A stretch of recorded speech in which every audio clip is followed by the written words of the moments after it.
Boa tarde, queridos. Então, hoje a vez de fazer a palavra é minha e eu vou falar sobre empatia. E o que é empatia? O dicionário diz que a empatia é a capacidade de se identificar com outra pessoa, de sentir o que ele sente e de querer o que ela quer. Ela também é descrita como a capacidade de se colocar na situação de outra pessoa e depois que compartilhemos os sentimentos que essa situação lhe causa. Na verdade, a empatia envolve sentimentos, a dor da outra pessoa em nosso coração. E a palavra empatia, ela não ocorre na Bíblia, mas ela é descrita, ela mas as escrituras se referem indiretamente a essa qualidade. O apóstolo Pedro aconselhou aos cristãos que compartilhassem sentimentos e exercessem a afeição fraternal e compaixão. Em 1 Pedro 3,8, está escrito assim: finalmente sede todos de igual ânimo, compadecidos, fraternalmente amigos, misericordiosos e humildes. E a palavra grega traduzida compartilhar sentimentos significa literalmente sofrer junto com o outro, ou ter compaixão. O apóstolo Paulo recomendou sentimentos similares ao exortar com o cristão, e se alegrar com os que se alegram e chorar com os que choram. Paulo acrescentou: tende a mesma mentalidade para com os outros e como para com vós mesma. Está em Romanos 12, do 15 ao 16. Eu vou ler o versículo para ficar mais claro.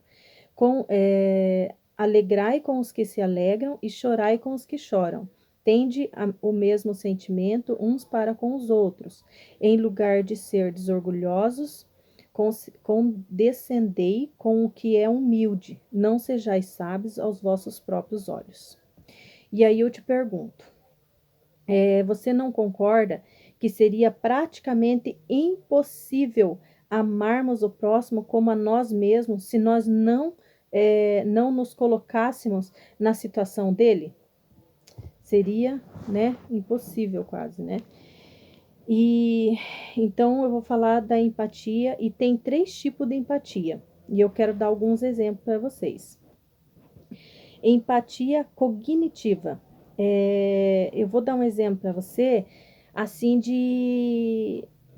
por exemplo, a pessoa tá triste, ela não passou de repente na prova do Detran, ou de repente na prova da faculdade, né? Aconteceu, né, algo que ela está muito triste.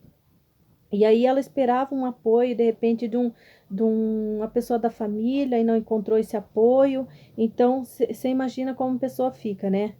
Para começo de conversa, quando a gente reprova no Detran, não dá vontade de contar para ninguém, né? De tanta vergonha e raiva que a gente fica, né? Então, eu imagino isso, porque eu passei por isso, eu sei a tristeza que dá na gente, né? E, e aí a pessoa vai te contar, né? O que tá passando com ela.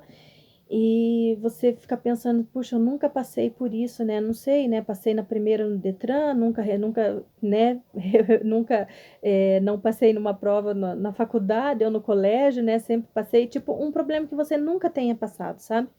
Mas você se compadece dela, você se compadece, você vê os sentimentos dela e você pensa assim, puxa, né, ela tá sofrendo mesmo. Você dá aquela atenção para a pessoa, você dá atenção ao sofrimento dela. Você escuta ela, você dá atenção a ela. Isso é você tá tendo empatia com a pessoa, mesmo você não ter passado pelo que ela passou, beleza? E ó, um exemplo disso na Bíblia é Jesus. Jesus não adulterou, mas quando ele viu aquela mulher, que está em João 4,8, que ia ser apedrejada, ele se compadeceu dela, né? Ele sentiu a dor do pecado dela E ele falou, né? Quem nunca pecou que atira a primeira pedra, né? E claro, né? Ninguém atirou pedra, né? E ela foi salva. Mas é um exemplo de que Jesus não adulterou, mas ele sentiu dor daquela mulher, né?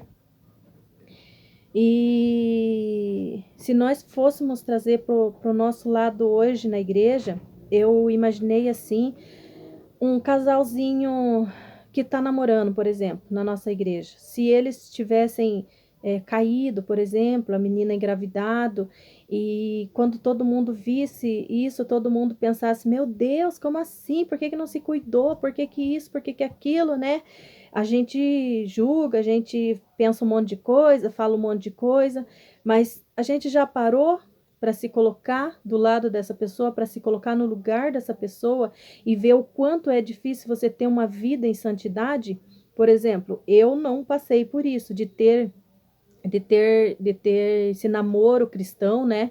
Que a gente sabe que é um namoro santo, né? Eu não passei por isso, mas eu posso imaginar a dificuldade que é para um casal, né, novo, né, cheio de vida, tá ali, ter que aguardar aquele tempo, ter que ter aquele tempo, né, de santidade. É lógico que com Deus a gente consegue tudo, mas a gente tem que se colocar no lugar da pessoa, se chegar a acontecer, né? Não julgar a pessoa, mas se colocar no lugar dela e falar: puxa vida, né, bola para frente, pecou, pede perdão e vamos embora, né? Não ficar, né, condenando mais a pessoa. Às vezes até a pessoa se afasta, né, da presença de Deus por causa disso, de vergonha, né?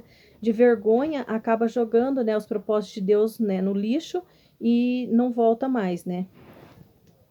E a gente tem a nossa obrigação como cristão é de ficar do lado deles, né, e dar apoio e falar: não, pecou, pede perdão e bola para frente, né? E é isso aí. E a empatia emocional e física. Um exemplo que eu quero dar dessa empatia é como liderança, como líder de ministério, por exemplo. Eu sou líder da zeladoria.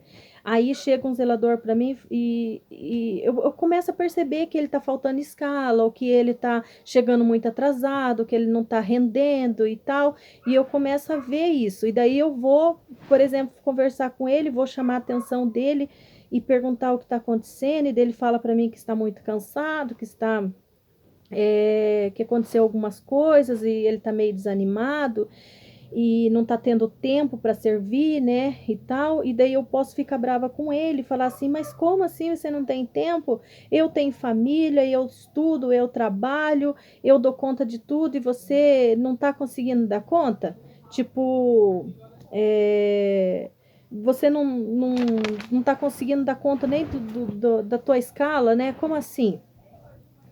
Se eu fizer isso com ele, como líder, eu estaria sendo muito dura com ele, muito dura, porque afinal a minha vida é minha vida, não tem nada a ver com a vida dele. Cada um tem uma vida, ninguém sabe o que eu passo na minha casa,